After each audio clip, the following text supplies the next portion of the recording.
So ಇದು ಇನ್ನೊಂದು ವಿಚಾರ ಏನಂತಂದ್ರೆ ಗೊತ್ತಿಲ್ಲ ನಿಮ್ಗೆ ಎಷ್ಟು ಸಿನಿಮಾ ರಂಗದ ಬಗ್ಗೆ ಎಷ್ಟು ನೀವು ಒಡನಾಟ ಇದೆ ಅಥವಾ ಎಷ್ಟು ಆಸಕ್ತಿ ಇದೆ ಎಷ್ಟು ಇನ್ಫಾರ್ಮೇಷನ್ ಇದೆ ಅಂತ ಗೊತ್ತಿಲ್ಲ. ಯಾಕೆಂದ್ರೆ ಇವಾಗ ನೋಡಿದ್ರೆ ಸಾಕಷ್ಟು ಜನ ದೊಡ್ಡ ದೊಡ್ಡ ಪ್ರೊಡ್ಯೂಸರ್ಗಳು ಡೈರೆಕ್ಟರ್ಗಳು ಹೇಳಿದ್ದಾರೆ ಏನಂತಂದ್ರೆ ಅಪ್ಪು ಸರ್ ಹೋದ್ರು, ದರ್ಶನ್ ಅವರು ಜೈಲ್ಗೆ ಹೋದ್ರು. ಸೊ ಇದಾದ್ಮೇಲೆ ಇಂಡಸ್ಟ್ರಿನೇ ಫುಲ್ ಕೆಳಗಡೆ ಹೋಗಿದೆ, 50-60% ಕೆಳಗಡೆ ಹೋಗಿದೆ.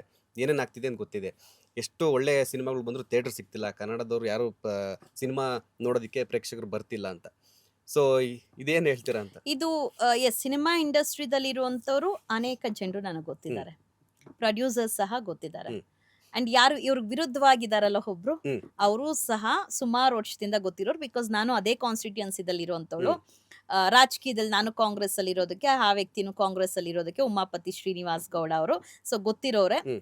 ಅವರೇ ಒಂದ್ಸಲ ದರ್ಶನ್ ಅವ್ರನ್ನ ಹೊಗಳ್ತಾ ಇದ್ದವ್ರು ನಮ್ಮ ಹತ್ರ. ಓಕೆ. ಅವ್ರ ಜೊತೆ ಎಲ್ಲ ಟ್ರಿಪ್ ಹೋಗೋಗ, ಸ್ಟೇಟಸ್ ಹಾಕೋಗ ಅವರೇ ಹೇಳ್ತಾ ಇದ್ದವ್ರು, ಓಕೆ. ಬರೋರ್ಗೆ ಫಸ್ಟ್ ಹೊಟ್ಟೆ ತುಂಬಿಸ್ಬೇಕು, ಕೆಲ್ಸಕ್ಕೆ ಗೌರವ ಕೊಡ್ಬೇಕು, ನನ್ ಜೊತೆ ಬರೋಗ್ ಹಣಕ್ ಗೌರವ ಕೊಡ್ಬೇಡಿ, ಖಾಲಿ ಕೈಯಲ್ಲಿ ಬನ್ನಿ ನಾನಿದ್ದೀನಿ ಅಂತ ಹೇಳಿ ಅವರೇ ಹೇಳ್ತಾ ಇದ್ದವ್ರು. ಸಡನ್ ಆಗಿ ಸ್ನೇಹಿತನೇ ಶತ್ರು ಹಾಕ್ತಾರೆ ಅಂದ್ರೆ ಅವ್ರಿಬ್ರಲ್ಲಿ ಏನ್ ನಡೀತು ಅನ್ನೋದು ಗೊತ್ತಿಲ್ಲ. ಬಟ್ ನನಗ್ ಗೊತ್ತಿದ್ದ ಮೈಸೂರು ಎಸ್ಟೇಟ್ ಒಂದು ಪ್ರಕರಣ, ಫೇಕ್ ರಿಜಿಸ್ಟರ್ ಅದೇನೋ ಪ್ರಕರಣ, ಅದ್ರಿಂದ ಅಂತ ಹೇಳಿ ನನಗೊಬ್ರು ಪೊಲೀಸ್ ಅಧಿಕಾರಿಗಳು ಹೇಳಿದ್ರು. ಅದು ಬಿಡಿ. ಬಟ್ ದರ್ಶನ್ ಅವರು ಖಂಡಿತವಾಗ್ಲೂ ಅವ್ರು ಇಲ್ದಿರ ಇರೋದಕ್ಕೆ ಸಿನಿಮಾ ಇಂಡಸ್ಟ್ರಿ ಕೆಳಗೆ ಹೋಗಿದೆ. ಅವ್ರಿದ್ರೆ ಅವ್ರು ಬೆಳೆಯೋದ್ ಮಾತ್ರ ಅಲ್ಲ, ಎಲ್ಲಾರನು ಬೆಳೆಸ್ತಾರೆ, ಎಲ್ಲ ಸಿನಿಮಾಗೂನು ಪ್ರಮೋಷನ್ ಮಾಡ್ತಾರೆ. ಅವ್ರ ಸಿನಿಮಾಗ್ ಮಾತ್ರ ಮಾಡ್ತಾರ? ಪ್ರತಿಯೊಬ್ಬ ನಟ ಯಾರೇ ಕರೀಲಿ, ಅಣ್ಣ ನಮ್ಗೆ ಇದ್ ಮಾಡ್ಕೊಡಿ ಅಂತ ಅಂದ್ರೆ ಮುಂದೆ ಹೋಗ್ತಾರೆ, ಫಸ್ಟ್ ಮುಂದೆ ಹೋಗಿ ಮಾಡ್ತಾರೆ. ಬಟ್ ಇವತ್ತು ಆ ವ್ಯಕ್ತಿ ಇಲ್ದಿದ್ದಕ್ಕೆ ಇಂಡಸ್ಟ್ರಿ ಕಡಿಮೆ ಆಗಿದೆ, ಕೆಳಗೆ ಹೋಗಿದೆ. ಅಂಡ್ ಎಸ್, ಕೆಲವೊಂದು ವ್ಯಕ್ತಿ ಏನು ಅವ್ರ ಬಗ್ಗೆ ಅಲಿಗೇಷನ್ಸ್ ಮಾಡ್ತಾ ಇದಾರೆ. ನಿಮ್ಗೆ ಆ ವ್ಯಕ್ತಿ ಇಷ್ಟ ಆಗಿಲ್ವಾ? ಉಮಾಪತಿ ಶ್ರೀನಿವಾಸ್ ಗೌಡಗೆ ದರ್ಶನ್ ಅವ್ರನ್ನ ಹೊಗಳಿದ್ ನೀವೇ, ತೆಗಳ್ತಿರೋದ್ ನೀವೇ, ನಿಮಗ್ ಅವ್ರ ಇಷ್ಟ ಆಗಿಲ್ವಾ? ಬಿಟ್ಬಿಡಿ. ಅವರಿಂದ ನಿಮಗ್ ಕೆಟ್ಟದಾಗಿದ್ಯಾ, ಅವರಿಂದ ನಿಮಗ್ ನೋವು ಬೇಜಾರಾಗಿದ್ಯಾ, ಬಿಟ್ಬಿಡಿ. ಬಟ್ ಆಗಂತ ದ್ವೇಷ ಇಟ್ಕೊಂಡು ಅವ್ರನ್ನ ಟಾರ್ಗೆಟ್ ಮಾಡ್ಕೊಂಡು ಹೋದ್ರೆ ದ್ವೇಷ ಮಾಡೋರ್ಗೂ ಒಳ್ಳೇದಾಗಲ್ಲ. ಅವ್ರು ಅನುಭವಿಸ್ತಾ ಇರ್ತಾರಲ್ಲ ಕಷ್ಟದ ಪರಿಸ್ಥಿತಿಯಲ್ಲಿ, ಅವ್ರು ನಿನ್ನಷ್ಟು ಕಲ್ಲು ಹೊಡಿತಾ ಇದ್ರೆ ಕಲ್ಲು ಹೊಡಿಯೋರ್ಗೆ ಶಿಕ್ಷೆ ಆಗೋದು ಒಂದ್ ದಿವಸ. ಒಂದಲ್ಲ ಒಂದ್ ದಿವಸ ಅವರೇ ಹಳ್ಳಕ್ ಬಿದ್ದಿದಾರಂದ್ರೆ ನೀವು ಬೀಳ್ದಿರಾ ಇರ್ತೀರಾ? ಯಾರು ಸಾಚ ಇಲ್ಲ ಇಲ್ಲಿ. ಹಾಗೋಗಿದೆ ಘಟನೆ. ಅದೇನ್ ನಡೆದಿದೆ ಅಂತ ಕಾನೂನಲ್ಲಿ ಉತ್ತರ ಕೊಡ್ತಾರೆ. ಹಾಗಂತ ಆ ವ್ಯಕ್ತಿನ ನೀನ್ ಸರಿ ಇಲ್ಲ, ನೀನ್ ಇಂಥವ್ನು ಅಂತ ಹೇಳಿ ಸಾಮಾಜಿಕ ಜಾಲತಾಣದಲ್ಲಿ ಅತಿ ಹೆಚ್ಚು ಅವ್ರ ವಿಡಿಯೋಸ್ ಕ್ಲಿಪ್ ಹೋಗ್ತಾ ಇದೆ. ಉಮಾಪತಿ ಗೌಡ ನಂಗೆ ತುಂಬಾ ಪರಿಚಯಸ್ಥರು. ಕೆಲವೊಂದಷ್ಟು ಫೋಟೋಸ್ ಕೊಡ್ತೀನಿ, ಅವ್ರ ಬರ್ತ್ಡೇಗೆ ಹೋಗಿ ವಿಶ್ ಮಾಡ್ತಾರೆ. ಬಿಕಾಸ್ ನಮ್ ಕಾಂಗ್ರೆಸ್ ಪಾರ್ಟಿದಲ್ಲಿ ಇದ್ದಂತವ್ರು, ಯೂತ್ ಐಕಾನು ಸತೀಶ್ ರೆಡ್ಡಿ ವಿರುದ್ಧ ನಿಂತ್ಕೊಳ್ತಾ ಇದಾರೆ, ಆಯ್ತು ಸಪೋರ್ಟ್ ಮಾಡೋಣ ಅಂತ ಹೇಳ್ಬಿಟ್ಟು ನಾವು ಒಂದು ಯೂತ್ಸ್ ಕೊಡೋಣ ಅವಕಾಶ ಅನ್ಕೊಂಡು ನಾವು ಬೆಂಬಲ ಕೊಟ್ಟಿದ್ವಿ. ಬಟ್ ಯಾವಾಗ ಈ ವ್ಯಕ್ತಿ ಮಾತು, ವರ್ಚಸ್ಸು, ಒಬ್ಬ ಸ್ಟಾರ್ ನಟ, ಕಷ್ಟಪಟ್ಟು ಬಂದಿದ್ದಂತ ನಟ, ನನಗೂ ನಿಮ್ಗೆ ಸ್ನೇಹಿತರಾಗಿರ್ತೀರಿ, ನಿಮ್ಮಲ್ಲಿ ನನ್ಗೆ ಅಂಡರ್ಸ್ಟ್ಯಾಂಡಿಂಗ್ ಆಗ್ತಾ ಇಲ್ಲ ಅಂದ್ರೆ ದೂರದಿಂದ ರೆಸ್ಪೆಕ್ಟ್ ಮಾಡ್ಬಿಡೋಣ, ದ್ವೇಷ ಮಾಡಕ್ ಹೋಗ್ಬಾರ್ದು. ದ್ವೇಷ ಮಾಡಿದಾಗ ನಿಮ್ಮ ಸ್ನೇಹಿತರಿಗೆ ಬೆಲೆ ಎಲ್ಲಿ? ರೆಸ್ಪೆಕ್ಟ್ ಎಲ್ಲಿ ಇರುತ್ತೆ ನಿಮ್ ಫ್ರೆಂಡ್ಶಿಪ್ಗೆ? ಒನ್ ಟೈಮಲ್ಲಿ ಜೊತೆಲಿ ತಿಂದಿರ್ತೀರಾ, ಜೊತೆಲಿ ಓಡಾಡಿರ್ತೀರಾ. ಆವಾಗ ನೀವು ದ್ವೇಷ ಮಾಡಿದ್ದಕ್ಕೂ, ನೀವು ಅಷ್ಟ್ ದಿವಸ ಜೊತೆಲಿ ಇದ್ದಿದ್ದಕ್ಕೂ ರೆಸ್ಪೆಕ್ಟ್ ಏನ್ ಸಿಗುತ್ತೆ? ಬಿಟ್ಬಿಡಿ. ಉಮಾಪತಿ ಶ್ರೀನಿವಾಸ್ ಗೌಡಗೆ ಹೇಳೋದು, ಬಿಟ್ಬಿಡಿ. ದರ್ಶನ್ ಅವ್ರು ನಿಮ್ಗೆ ಇಷ್ಟ ಇಲ್ವಾ? ನಿಮ್ಗೆ ಅವ್ರ ಮೇಲೆ ಕೋಪ ಇದ್ಯಾ? ಅವರಿಂದ ನಿಮ್ಗೆ ಅನ್ಯಾಯ ಆಗಿದ್ಯಾ? ಭಗವಂತ ನೋಡ್ಕೊಳ್ತಾನೆ. ಬಟ್ ಸುಖ ಸುಮ್ನೆ ಅವ್ರನ್ನ ಟಾರ್ಗೆಟ್ ಮಾಡ್ಕೊಂಡು ಅವ್ರ ಬಗ್ಗೆ ಮಾತಾಡಕ್ ಹೋಗ್ಬೇಡಿ. ಅದ್ ನಿಮ್ಗೂ ಒಳ್ಳೇದಲ್ಲ, ಆ ವ್ಯಕ್ತಿಗೂ ಒಳ್ಳೇದಲ್ಲ.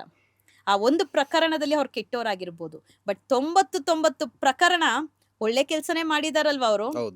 ಪ್ರಕರಣ ಅನ್ನಲ್ಲ, 99 ಸೇವೆ ಒಳ್ಳೆ ಕೆಲ್ಸ ಮಾಡಿದಾರಲ್ವಾ? ಇದೇ ಉಮಾಪತಿ ಶ್ರೀನಿವಾಸ್ ಅವರು ನನಗೊಂದ್ಸಲ ಹೇಳಿದ್ದಾರೆ ದರ್ಶನ್ ಅವ್ರ ಬಗ್ಗೆ, ಎಷ್ಟು ಒಳ್ಳೆ ವ್ಯಕ್ತಿ ಅಂತ ಹೇಳಿ. ಆದ್ರೆ ಇವತ್ತು ಅದೇ ವ್ಯಕ್ತಿ ಕೆಟ್ಟವರು ಅಂದೋಗ ಅಲ್ವಾ, ಕೆಳಕ್ ಬಿದ್ದೋಗ ಹಾಳಕ್ಕೊಂದು ಕಳ್ಳು ಅಂತ ಹಾಕ್ತಾರಲ್ಲ. ಸೊ ಎಲ್ಲಾರು ಸರಿ ಹಾಕಿದ್ದಾರೆ. ಇವಾಗ ಕಲ್ಲನ್ನೆಲ್ಲ ಸೈಡಕ್ ತಳ್ಳಿ ಎದ್ದು ಬರ್ತಾರೆ. ಎದ್ದು ಬಂದು ಬಂಡೆ ತರ ನಿಂತ್ಕೊಳ್ತಾರೆ. ಅವರು ರಾಜಕೀಯಕ್ಕೆ ಪ್ರವೇಶ ಆಗ್ತಾರೋ, ಸಿನಿಮಾ ಇಂಡಸ್ಟ್ರಿ, ಬಟ್ ಡೆಫಿನೆಟ್ಲಿ ಅವ್ರ ಸ್ಟಾರೇ ಬದಲಾಗತ್ತೆ. ಈ ಒಂದು ಪ್ರಕರಣದಿಂದ ಹೊರಗಡೆ ಬಂದೇ ಬರ್ತಾರೆ. ಇನ್ನೊಂದು ಏನಂದ್ರೆ, ಇವಾಗ ಮೊನ್ನೆ ನೀವು ನೋಡಿದ್ರೆ ಸೋಷಿಯಲ್ ಮೀಡಿಯಾದಲ್ಲಿ ಅವ್ರ ಕಲಾಸಿ ಪಳ್ಳೆ ರಿಲೀಸ್ ಆಯ್ತು. ಸೊ ಎಂತೆಂಥ ಸಿನಿಮಾಗಳು ಹೊಸದಾಗಿ ರಿಲೀಸ್ ಆದರೂ ಕೂಡ ಅಷ್ಟು ಕ್ರೇಜು, ಅಷ್ಟು ಫ್ಯಾನ್ಸ್ ಹೌಸ್ಫುಲ್ ಆಗಿರಲ್ಲ. ಸೊ ಎಲ್ಲರೂ ಕೂಡ ಮತ್ತೆ ತಿರ್ಗಾ ಸಪೋರ್ಟ್ ಮಾಡಿ ಕಲಾಸಿ ಪಳ್ಳೆನ ಫುಲ್ ಹೌಸ್ಫುಲ್ ಮಾಡ್ತಿದ್ದಾರೆ. ಸೊ ಆ ದರ್ಶನ್ ಅವ್ರ ಫ್ಯಾನ್ಸು ನಾವು ಯಾವ ಫಿಲಮ್ ಬಂದರೂ ಕೂಡ, ರಿಲೀಸ್ ಆದರೂ ಕೂಡ, ಹಳೆ ಫಿಲಮ್ ಆದರೂ ನಾವು ಬರ್ತೀವಿ ಅಂತ ಒಂದು ಆ ಥರ ಸಪೋರ್ಟ್ ಕೊಡ್ತಿದ್ದಾರೆ.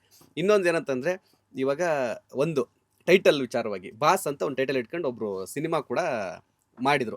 ಅದು ಈಗ ವಿಜಯಲಕ್ಷ್ಮಿ ಅವರು ಆ ಟೈಟಲ್ ಇಡಬಾರ್ದು ಅನ್ನೋ ಥರ ಕೋರ್ಟ್ಗೆ ಸ್ಟೇ ತಂದ್ಬಿಟ್ಟು ಅದ್ರದ್ದು ಒಂದು ಕಾನೂನು ಲೀಗಲಿ ಅವರು ಇದು ಮಾಡ್ತಿದ್ದಾರೆ, ಕಂಪ್ಲೇಂಟ್ ಮಾಡ್ತಿದ್ದಾರೆ. ಅಂದ್ರೆ ಇನ್ ಬಾಸ್ ಡಿ ಬಾಸ್ ಬರೀ ಬಾಸ್. ಓಕೆ ಬರೀ ಬಾಸ್ ಅಂತ ಒಂದು ಸಿನಿಮಾ ಇದ್ ಮಾಡಿದ್ದಾರೆ. ಸೊ ಅದು ವಿಜಯಲಕ್ಷ್ಮಿ ಅವರು ಅಂದ್ರೆ ದರ್ಶನ್ ಅವರು ಸಿಗ್ನೇಚರ್ ಹಾಕಿರೋ ಒಂದು ಅವರು ಕಂಪ್ಲೇಂಟ್ ಹ್ಮ್. ಕೊಟ್ಟಿದ್ದಾರೆ. ಹ್ಮ್. ಸೊ ಇದು ಬೇಡ, ಈ ತರ ಬೇಡ ಅಂತ ಏನೋ ಅವ್ರದ್ದು ಲೀಗಲ್ ಇದಿದೆ. ಸೊ ನೀವು ಕೂಡ ಮಾತಾಡ್ತಾ ಹೇಳ್ತಾ ಇದ್ರಿ ದರ್ಶನ್ ಅವರು ಬಂಡೆ ತರ ಎದ್ದು ಬರ್ತಾರೆ, ಎದ್ದು ಬಂದವರು ರಾಜಕೀಯಕ್ಕೆ ಹೋಗ್ತಾರ, ಸಿನಿಮಾದಲ್ಲಿ ಇರ್ತಾರೋ ಗೊತ್ತಿಲ್ಲ ಅಂತ. ಸೊ ಹೊರಗಡೆ ಟಾಕ್ ಕೂಡ ಇದೆ. ಏನು ತಮಿಳ್ನಾಡಲ್ಲಿ ವಿಜಯ ದಳಪತಿ CM ಆದ್ರು ಸೆಲೆಬ್ರಿಟಿಯಾಗಿ, ನಮ್ಮ ಕರ್ನಾಟಕದಲ್ಲಿ ಆ ಕೆಪಾಸಿಟಿ ಇರೋದು ದರ್ಶನ್ ಅವ್ರಿಗೆ. ಸೊ ಅವ್ರು ರಾಜಕೀಯಕ್ಕೆ ಬರಬೇಕು, ಅದಂತ ಸೆಕೆಂಡ್ ಇನ್ನಿಂಗ್ಸ್ ಬಂದು ಸ್ಟಾರ್ಟ್ ಮಾಡಿ ಎಸ್ ಪಕ್ಕ ಚಾನ್ಸ್ ಇದೆ ಅಂತ ತರ ಫ್ಯಾನ್ಸ್ ಆಗಿರ್ಬೋದು ಎಲ್ಲರೂ ಅದೇ ಹೇಳ್ತಿದ್ದಾರೆ. ಸೊ ನೀವೇನ್ ಹೇಳ್ತೀರಾ ಅಂತ? 100% ದರ್ಶನ್ ಅವರ ಫ್ಯೂಚರು ಹ್ಮ್. ಕಣ್ ಮುಂದೆ ಎಲ್ಲಾರ್ಗು ಅವರ ಸೆಲೆಬ್ರಿಟೀಸ್ಗಾಗ್ಲಿ ಇಲ್ಲ ಅವ್ರ ಕುಟುಂಬದವ್ರಿಗಾಗ್ಲಿ ಕಾಣಿಸ್ತಾ ಇದೆ ಓಕೆ. ಅಂಡ್ ಅವ್ರ ವಿರೋಧಿಗಳಿಗೂ ಕಾಣಿಸ್ತಾ ಇದೆ. ಹ್ಮ್. ಅದ್ ಆಗ್ಬಾರ್ದು ಅನ್ನೋದಕ್ಕೆ ಈ ಒಂದು ಪೆಟ್ಟು ಕಲ್ಲು ಎಸಿತಾ ಇರೋಂಥದ್ದು. Okay.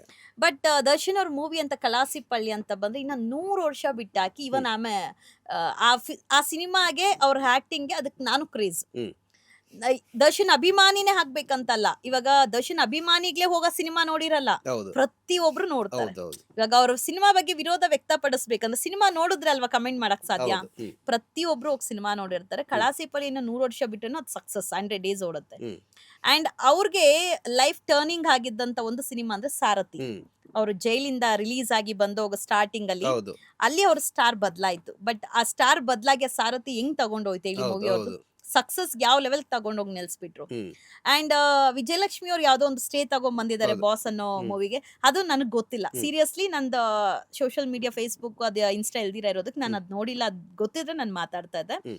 But clean and clear ಆಗಿ ಹೇಳ್ತೀನಿ, ಡಿ ಬಾಸ್ ಸೆಲೆಬ್ರಿಟೀಸ್ಗಾಗ್ಲಿ ಯಾರೇ ಅವ್ರ ಕುಟುಂಬಸ್ಥರಿಗಾಗ್ಲಿ ದರ್ಶನ್ ಅವರ ಫ್ಯೂಚರು ಹ್ಮ್. ನೆಕ್ಸ್ಟ್ CM ಅಲ್ಲ, ಹ್ಮ್. ಬೇರೆ ಲೆವೆಲ್ಗೂ ಹೋಗುತ್ತೆ. ಹ್ಮ್. ಬಿಕಾಸ್ ಮಾನವೀಯತೆ ಮನುಷ್ಯತ್ವ ಇರುವಂತ ವ್ಯಕ್ತಿ, ಹ್ಮ್. ಜನನ ಎಲ್ಲಾರನು ಸಮಾನತೆಯಿಂದ ತಗೊಂಡೋಗ್ಬೇಕಂತ ವ್ಯಕ್ತಿ, ಹಣ ಇರೋರ್ಗೆ ಕೈ ಶೇಕ್ ಮಾಡುವಂತ ವ್ಯಕ್ತಿ ಅಲ್ಲ, ಹ್ಮ್. ಹಣ ಇಲ್ದಿರ ಬಡವನ್ಗೆ ರಸ್ತೆಲಿರೋನ್ಗೂ ಕೈ ಶೇಕ್ ಮಾಡುವಂತ ವ್ಯಕ್ತಿ. ಹ್ಮ್. ಒಂದು ಸಾಮಾನ್ಯ ಹೋಟೆಲ್ ಇಂದ ಹ್ಮ್.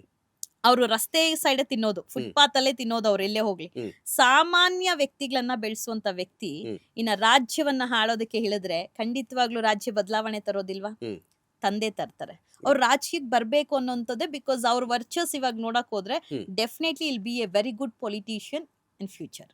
ಸೊ ತಮಿಳ್ನಾಡಲ್ಲಿ ಆದ ತರ ಕರ್ನಾಟಕ ಆಗ್ಲಿ, ರಿಪೀಟ್ ನಮ್ಗೆ ಆಗುತ್ತೆ ತುಂಬಾ ಅಂತ. ಖುಷಿ ಆಗ್ಲಿ. ಹ್ಮ್. ಆ ಮನುಷ್ಯ ತಿಂದಿರುವಂತ ಪೆಟ್ಟು ನೋವು ಅವಮಾನಕ್ಕೆ ಆಗ್ಲಿ. Okay. We all pray for that. ಬದಲಾವಣೆ ಆಗ್ಬೇಕು ಅಂದ್ರೆ ಒಂದು ಅವಕಾಶ ಬರಬೇಕು. ಹ್ಮ್. ನಮ್ಮ ಲೈಫ್ ಯಾವಾಗ ಬ್ಯುಸಿ ಆಗತ್ತೆ, ಯಾವಾಗ ನಮ್ಗೆ ಸಮಯ ಸಿಗೋದಿಲ್ಲ, ಯಾವಾಗ ಜನರ ಕಾಳಜಿ ಹೆಚ್ಚಾಗತ್ತೆ, ಸಿನಿಮಾ ಬಿಡಿ, ಹ್ಮ್. ಜನರ ಮೇಲೆ ಕಾಳಜಿ ಹೆಚ್ಚಾಗತ್ತೆ, ಜನ ಸೇವೆ ಅಂತ ಬರ್ತೀರಿ, ಹ್ಮ್. ಆಗ ಬೇರೆ ಬೇರೆ ತಪ್ಪು ಕೆಲ್ಸಗಳಿಗೆ ಬೇರೆ ಬೇರೆ ಕೆಲ್ಸಗಳಿಗೆ ಹೋಗಕ್ ಸಮಯನೂ ಇರೋದಿಲ್ಲ. ಹ್ಮ್. ನಾಳೆ ದಿವಸ ಎಲ್ಲಾದ್ರೂ ಏನೋ ಸಿಕ್ಕಾಕೊಂಡ್ರೆ ಏನಾಗತ್ತಪ್ಪ ಅಂತ ಭಯ ಇರುತ್ತೆ.